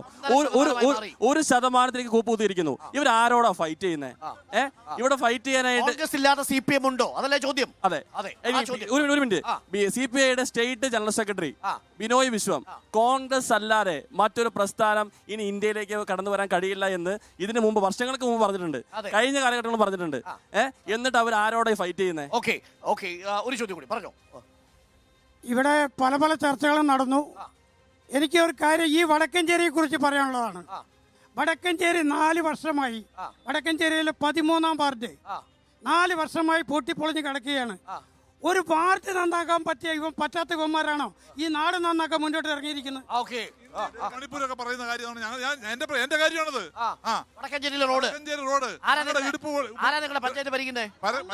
പഞ്ചായത്ത് CPM ഭരിക്കുന്നു, പാർട്ടി ഭരിക്കുന്ന കോൺഗ്രസ്. 4 വർഷമായി പൊട്ടിപ്പൊളിഞ്ഞ് കിടക്കുന്നു. തിരിഞ്ഞു നോക്കിയിട്ടില്ല ആ വാർഡിൽ. നിങ്ങളുടെ മെമ്പർ ആരാ? മെമ്പർ കോൺഗ്രസ്. ഓക്കെ, അപ്പൊ ഇന്ത്യ മുന്നണിയുടെ പഞ്ചായത്താ? BJPയുടെ പഞ്ചായത്താണോ? BJPയാണോ ഭരിക്കുന്നത്? ഞാൻ വെല്ലുവിളിക്കാണ്. അവിടെയുള്ള LDF-ന്റെ ഒരു മെമ്പർ ചങ്കോറ്റുണ്ടെങ്കിൽ ഇവിടെ ഒന്ന് സംസാരിക്കില്ല. ബ്രാഞ്ച് സെക്രട്ടറി പറഞ്ഞാൽ മാത്രം സംസാരിക്കുന്ന ജനപ്രതിനിധികളുള്ള പഞ്ചായത്താണ് വടക്കഞ്ചേരി പഞ്ചായത്ത്. അങ്ങനെയുള്ള 13-ാം വാർഡിലെ ഗ്രാമ റോഡിലെ റോഡ് കിട്ടുന്നില്ല എന്ന് പറയുന്നുണ്ടല്ലോ. ഇവിടെ നിൽക്കുന്ന ബ്രാഞ്ച് സെക്രട്ടറിയും പ്രസിഡന്റും വൈസ് പ്രസിഡന്റും മറ്റു മെമ്പർമാരും അനുമതി കൊടുക്കാത്തത് കൊണ്ട് മാത്രമാണ് ഗ്രാമ റോഡ് ഇന്നും അതുപോലെ കിടക്കുന്നത്. കോൺഗ്രസിന്റെ മെമ്പറോ? CPM-ന്റെ ബ്രാഞ്ച് സെക്രട്ടറി. ഞാൻ പറയട്ടെ 6 കോൺഗ്രസ് മെമ്പർമാരും ബാക്കി എല്ലാ LDF മെമ്പർമാരുമാണ് 24 ദിവസം ഇവിടെ സമരം ഇരുന്നത് ഗ്രാമ റോഡിന് വേണ്ടി കൂടിയാണ്. അപ്പൊ എന്ത് പറഞ്ഞു ബ്രാഞ്ച് സെക്രട്ടറി? അനുവദിച്ചു കൊടുക്കാൻ പറ്റില്ല പറഞ്ഞു. എന്തുകൊണ്ട് ചോദിക്കുന്നില്ല? ജനങ്ങൾ ചോദിക്കട്ടെ. ജനങ്ങൾ ചോദിക്കട്ടെ. ഒരു 2 ചോദ്യങ്ങൾ കൂടി എനിക്ക് അതിലേക്ക് പോകണം. BJPയോട് ചോദിക്കാനില്ല, കാരണം അവർ കേരളത്തിൽ അവരൊന്നും അല്ല. അതുകൊണ്ട് BJPയോട് ചോദിക്കുന്നില്ല. കോൺഗ്രസിനോട് ചോദിക്കാനുള്ളത് തള്ളിക്കളയണ്ട. 15% വോട്ടുണ്ട്. 15% കോൺഗ്രസിനോട് ചോദിക്കാനുള്ളത് ജോബൻ അല്ല, കോൺഗ്രസിനോട് ചോദിക്കാനുള്ളത് ഇപ്പൊ രമ്യ ഹരിദാസിന് വേണ്ടി ഇവർ വോട്ട് ചോദിക്കുന്നത് ഈ വടക്കഞ്ചേരി, കണ്ണമ്പ്ര, പുതുക്കോട് പോലെയുള്ള പഞ്ചായത്ത് ഒരു വികസനം നടത്തിയിട്ട് പറയും. എന്നിട്ട് വോട്ട് ചോദിക്കും. ഈ 5 വർഷം എന്ത് ചെയ്തു ഇവിടെ? എന്നിട്ട് വോട്ട് ചോദിക്കും. എന്താണ് ആലത്തൂർ മണ്ഡലത്തിൽ രമ്യ ഹരിദാസ് ചെയ്ത വികസനം? ഓക്കെ, നമുക്ക് പറയാം സോയയിലേക്ക് വരാം. അതിന് മുമ്പ് ഒരു വിഷയം ചേട്ടാ. എനിക്ക് ചോദിക്കാനുള്ളത് ബിജെപിയുടെ പ്രതിനിധിയോടാണ്.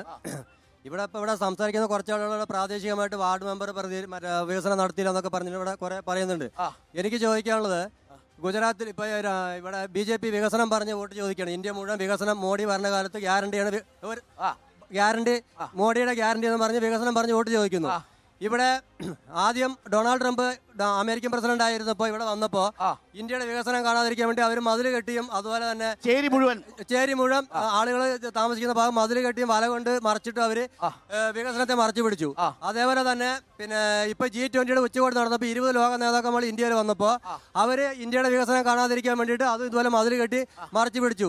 അങ്ങനെ ലോക നേതാക്കന്മാരെ കാണാൻ പറ്റാത്തത്രയും നല്ല വികസനമാണോ BJP ഇവിടെ നടത്തുന്നതാണെന്ന് എനിക്ക് ചോദിക്കാം. വളരെ പ്രധാനപ്പെട്ട മറുപടി പറയണം. അതിന് മുമ്പ് സോയിൽ നമുക്ക് തുടങ്ങാം. ഒരു ചോദ്യം അവിടെ വോട്ടർമാർ ചോദ്യം ചോദിക്കാൻ വിങ്ങി നിൽക്കുന്നു.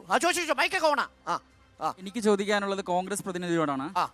ഒന്നാമത്തെ ചോദ്യം, കോൺഗ്രസ് ആരിനോടാണ് ഈ ഇലക്ഷനിൽ കേരളത്തിൽ മത്സരിക്കുന്നത്? ഇന്ത്യയിൽ തന്നെ കോൺഗ്രസ് ഏതിനെതിരായിട്ടാണ് മത്സരിക്കുന്നത്? നിങ്ങളുടെ പ്രധാന ശത്രു ആര്? CAA വിഷയത്തിൽ കോൺഗ്രസിന്റെ നിലപാടെന്ത്? കോൺഗ്രസ് പ്രതിനിധി ഇവിടെ പലതും പറയുന്നുണ്ട്. കോൺഗ്രസിന്റെ അഖിലേന്ത്യാ പ്രസിഡന്റ് പറഞ്ഞത് ഞാൻ രാത്രി ആലോചിച്ചിട്ട് രാവിലെ പറയാമെന്നാണ് പറഞ്ഞിരിക്കുന്നത്. ഇവിടുത്തെ ആക്റ്റീവ് KPCCയുടെ വർക്കിംഗ് പ്രസിഡന്റായിട്ട് ഇപ്പൊ ഇവിടെ ചുമതലയായിട്ട് MM ഹാസൻ പറഞ്ഞിരിക്കുന്നത് ഞങ്ങൾക്ക് പറയാൻ സൗകര്യമില്ല എന്ന്. പിന്നെ ഇവിടെ നിലവിലിരിക്കുന്ന ചോദ്യം ചോദിക്കട്ടെ, നിങ്ങളെ ചോദ്യം അവിടെ നിന്ന് പറയട്ടെ. ഇവിടെ ഇതിനു മുമ്പ് ഇവിടെ KPCCയുടെ പ്രസിഡന്റ് ആയിരുന്ന ആള് പറഞ്ഞത് 18 MP എന്ത് ചോദിച്ചാ ഞങ്ങൾ അവിടെ പോയി കളിക്കാമെന്നാ പറയുന്നത്. കളിക്കാനുള്ള MP വിടാൻ നമുക്ക് കേരളത്തിൽ നിന്ന് സമയമില്ല. മറുപടി. ആലത്തൂരിന് വേണ്ടി രമ്യ ഹരിദാസ് എന്ത് ചെയ്തു? അവിടെ തുടങ്ങാം. 100% ഫണ്ട് കിട്ടാവുന്നതിൽ അതിന്റെ പരമാവധി 100% ഫണ്ട് ഈ ആലത്തൂർ പാർലമെന്റ് കോൺസ്റ്റിറ്റ്യുവൻസിയിൽ കൃത്യമായ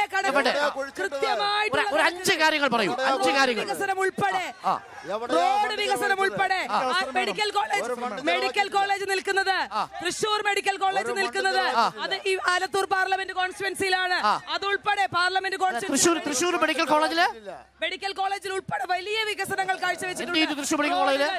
റോഡ് കോവിഡ് കാലത്തുൾപ്പെടെയുള്ള കൃത്യമായിട്ടുള്ള കണക്കുകൾ. ഇത് വിവരാവകാശം വെച്ച് ചോദിച്ചാൽ നിങ്ങൾ വെറുതെ PK ബിജു എന്തുകൊണ്ടാണ് 10 കൊല്ലം മുമ്പ് കണ്ടമഴി ഓടിച്ചെന്ന് ഈ കിളയ്ക്കാൻ പോകുന്ന വർത്താനം പറഞ്ഞു. 10 കൊല്ലം കിളയ്ക്കാൻ പോയതുകൊണ്ടാണ് PK ബിജുവിനെ കണ്ടമഴി ഓടിച്ചത്. എല്ലാ മാസവും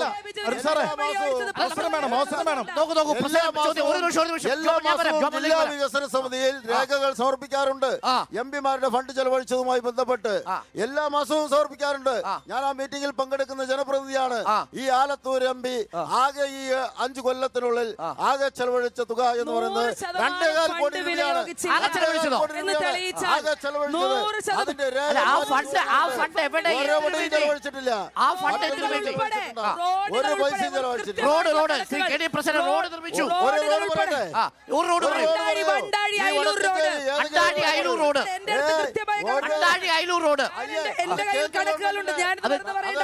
പ്രധാനമന്ത്രി സടക്ക് യോജന. അത് പ്രധാനമന്ത്രി സടക്ക് യോജന. ഫണ്ട് പൂർണ്ണമായും വിനിയോഗിച്ച ഒരു പദ്ധതിയുടെ പേര് പ്രധാനമന്ത്രി എന്ന് പറഞ്ഞ ഈ രാജ്യത്തിന്റെ പ്രധാനമന്ത്രിയാണ്. അത് ഞാനും നിങ്ങളും അടയ്ക്കുന്ന നികുതി പണത്തിൽ നിന്ന് കിട്ടുന്ന പണം. നരേന്ദ്രമോദിയുടെ വീട്ടിൽ നിന്നല്ല, നരേന്ദ്രമോദിയുടെ വീട്ടിൽ നിന്ന്, അമിത്ഷായുടെ വീട്ടിൽ നിന്ന് കൊണ്ടുവന്ന പണമൊന്നല്ല, നരേന്ദ്രമോദിയുടെ വീട്ടിൽ നിന്ന് കൊണ്ടിരുന്ന പണമല്ലേ. ഇത് മറുപടി പറയട്ടെ. അതായത് ഒരു റോഡ് കൂടാതെ അത് സംസ്ഥാന ഗവൺമെന്റ് 40%, കേന്ദ്ര ഗവൺമെന്റ് 60%. ആ റോഡിന്റെ പേര് അവിടെ പറഞ്ഞത്.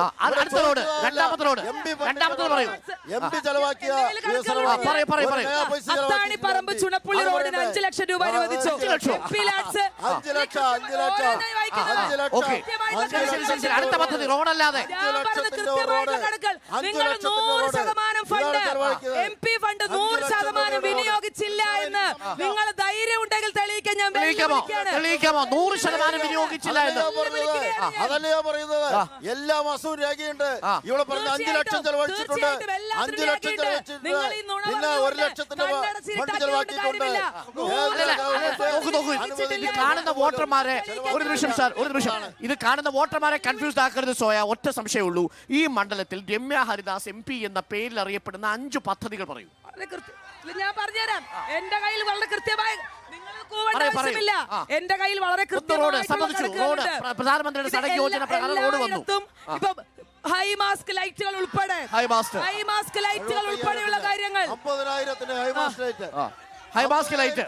അപ്പൊ ഹൈമാസ്ക് ലൈറ്റ് സമ്മതിച്ചു. ഹൈമാസ്ക് ലൈറ്റ് വന്നു. ഹൈമാസ്ക് ലൈറ്റ് വന്നു. അത് സമ്മതിച്ചു. അത് സമ്മതിച്ചു. 50,000 മിനി മാസ്റ്റ് ലൈറ്റ്, 50,000 രൂപ ചെലവുള്ള മിനി മാസ്റ്റ് ലൈറ്റ് ഒരു പഞ്ചായത്തിൽ 5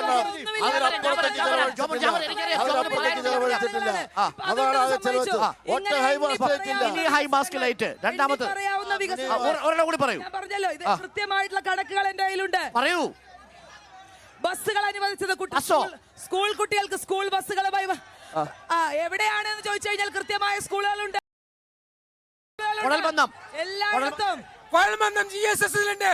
ഈ പദ്ധതികളൊക്കെ വിവരാവകാശ നിയമപ്രകാരം ഉണ്ട്. കല്ല് വെച്ചോണ്ട് ഒരു MLA പറയാൻ പാടില്ല. പേര് പറഞ്ഞ് വെറുതെ ഹൈലൈറ്റ് മാസ് പറഞ്ഞ് പ്രഖ്യാപിക്കേണ്ട. ഒറ്റ കാര്യം, രമ്യ ഹരിദാസ് എന്ത് ചെയ്തു ചോദിക്കുമ്പോ PK ബിജു ഇന്ന് ED ഓഫീസ് കയറി ഇറങ്ങുകയാണ്. എന്താണ് കാരണം? പ്രസിഡന്റ് MLA പറയട്ടെ, PK ബിജു എവിടെയാണെന്നുള്ള ഉത്തരം പറയൂ. അത് ചോദ്യം. പക്ഷെ രമ്യ ഹരിദാസ് എന്ത് ചെയ്തു എന്ന് ചോദ്യത്തിന് PK ബിജു ED ഓഫീസിൽ പോയ നല്ലല്ലോ മറുപടി. എന്താണ് രമ്യ ഹരിദാസ് ചെയ്തത്? ഒരു മിനിറ്റ്. PK ബിജു എന്ത് ചെയ്തു? ഒരു മിനിറ്റ്. രമ്യ ഹരിദാസ് ചെയ്തതിനെ കുറിച്ച് ചോദിച്ചല്ലോ. ഒരു SC കോളനികൾക്ക് പോലും മിനിമം സ്ലൈറ്റുകൾ അനുവദിക്കാത്ത ബ്രാഞ്ച് സെക്രട്ടറിയുള്ള നാശം പിടിച്ച പഞ്ചായത്താണിത്. സംശയമില്ല. രമ്യ ഹരിദാസ് എന്താ ചെയ്തത് ഇവിടെ ആലത്തൂർ? ചെയ്യാൻ സമ്മതിച്ചിട്ടില്ല. പഞ്ചായത്തുകളില് ഒരു മിനിറ്റ് പറയട്ടെ, വികസനങ്ങൾ നടത്തണമെങ്കിൽ ആരാണോ ഭരിക്കുന്നത് ആ പഞ്ചായത്തില് NOC AS കിട്ടണം. ഇതുവരെ ഒരു ബ്രാഞ്ച് സെക്രട്ടറി അവിടെ ഒരു AS പോലും കൊടുത്തിട്ടില്ല. പിന്നെ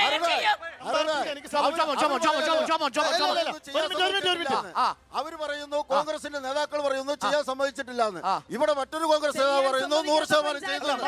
ഏത് നാട്ടുകാർ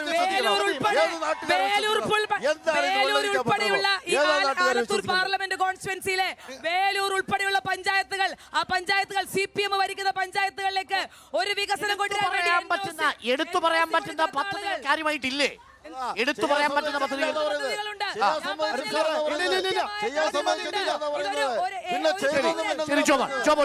ജോമോന്റെ അവസരം.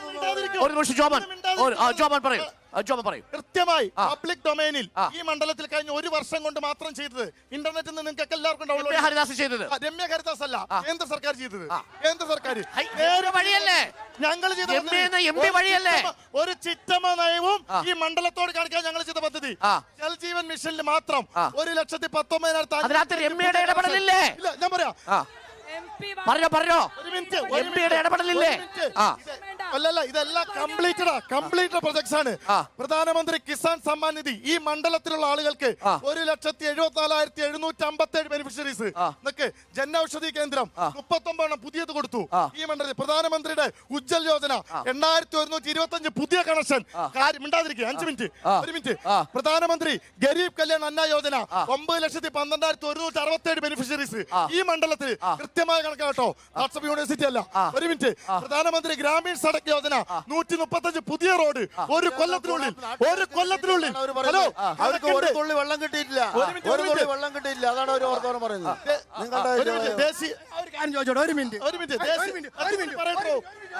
ഈ BJPന്റെ ആളോട് ഞാൻ ചോദിക്കുന്നത്, ആ ചേച്ചി പറഞ്ഞു 1 മിനിറ്റ് കർഷക സമരം നടന്നു പറഞ്ഞു.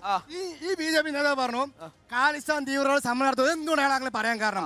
BJP കർഷക സമരത്തിന് ഖാലിസ്ഥാൻ തീവ്രവാദ സമരം അങ്ങനെ പറയും. അവകാശങ്ങൾക്കില്ല. കർഷകർക്ക് 11 കോടി കർഷകർക്ക് നേരിട്ട് നിങ്ങളെ പോലെ കമ്മീഷൻ വെച്ചിട്ട് വീടുകളിൽ കൊണ്ടുപോയി കൊടുക്കല. 11 കോടി കർഷകർക്ക് 2,000 രൂപ വെച്ച് 3 തവണയായി 6,000 രൂപ കൊടുക്കുന്ന സർക്കാർ.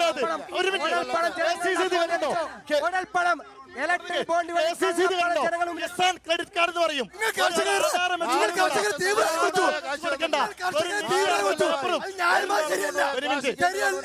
അതായത് കർഷകരെ തീവ്രവാദികളെന്ന് വിളിച്ചതിലുള്ള പ്രതിഷേധമാണ് ഈ ചെറുപ്പക്കാരൻ അറിയിച്ചത്.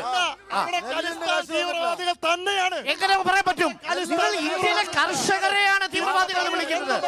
ഭാരതീയ ജനതാ പാർട്ടിയുടെ പ്രതിനിധി എന്റെ പ്രിയ സുഹൃത്ത് ബിജെപിക്കാരാ, ഇന്ത്യ ഭരിക്കുന്ന ബിജെപിക്കാരാ, ഇന്ത്യ ഭരിക്കുന്ന ബിജെപിക്കാരാ. ഈ കേരളത്തില് ശ്രദ്ധിച്ചൊന്ന് കേൾക്കൂ, ഒന്ന് ശ്രദ്ധിച്ചു കേൾക്കൂ. ഈ കേരളത്തിലെ അടിസ്ഥാന വിഭാഗത്തിൽപ്പെട്ട ജനവിഭാഗങ്ങളെ സാമ്പത്തികമായി ഞെരുക്കിക്കൊന്നില്ലേ? കേട്ടിട്ടുണ്ടോ? കർഷകരുടെ സബ്സിഡി 1500 കോടി രൂപ നിങ്ങൾ തടഞ്ഞു വെച്ചില്ലേ? ഇവിടെ തരുന്ന അല്ല നമുക്ക് ആ ഖലിസ്ഥാൻ തീവ്രവാദ പ്രയോഗം ഒഴിവാക്കാം. അപകടം പിടിച്ചൊരു പ്രയോഗം. കർഷകരെ അങ്ങനെ വിളിച്ച് ആക്ഷേപിക്കുന്നത് ശരിയല്ലല്ലോ. തെറ്റില്ല. ഡൽഹിയില് ഇന്ത്യയുടെ ഏറ്റവും ഇന്ത്യയുടെ ഏറ്റവും സുരക്ഷിത മേഖലയായ ഡൽഹിയിൽ ഈ JCB-യും ഈ ട്രാക്ടറൊക്കെ കൊണ്ടുപോയി നിർത്തി എന്താ ചെയ്യുന്നത്? മാന്യമായി സംബന്ധിക്കാം, മാന്യമായി ചർച്ചയ്ക്ക് പങ്കെടുക്കാം. കടങ്ങൾ എഴുതി തള്ളണം. സമരത്തിലേക്ക് മുള്ളാണി വെച്ച ആളുകളാണ്, ഇന്ത്യയുടെ ഏറ്റവും സുരക്ഷിത മണ്ഡലമാണ് ഡൽഹി. എല്ലാ രാജ്യങ്ങളും ആ പ്രയോഗത്തിൽ നമുക്ക് പിൻവാങ്ങാം. ഖലിസ്ഥാൻ തീവ്രവാദികൾ എന്ന പ്രയോഗത്തോട് നമ്മുടെ ചാനൽ യോജിക്കുന്നില്ല. മാത്രമല്ല, കർഷകർ പ്രധാനമായും ജനവിധി നിശ്ചയിക്കുന്ന ഒരു മണ്ഡലമാണ് ആലത്തൂർ. അതുകൊണ്ട് കർഷകരെ കുറിച്ച് പറയുമ്പോൾ ആലത്തൂരിന് പൊള്ളും എന്നതും യാഥാർത്ഥ്യമാണ്. ഈ തെരഞ്ഞെടുപ്പിന്റെ വിധി കർഷകരുടെ മനസ്സാണ് തീരുമാനിക്കുക എന്ന് പറഞ്ഞാൽ ആലത്തൂർ മണ്ഡലത്തെ സംബന്ധിച്ച് അതിശയോക്തിപരമാവില്ല. അവർ ആർക്കനുകൂലമായി ചിന്തിക്കുന്നുവെന്ന് കണ്ടെത്താൻ ജൂലൈ 4 വരെ കാത്തിരിക്കേണ്ടി വരും. ഈ പാട്ടും പാടി ജയിക്കുമോ അതല്ല പോരാടി ജയിക്കുമോ എന്നതാണ് കണ്ടറിയേണ്ടത്. വീണ്ടും കാണാം. Good night.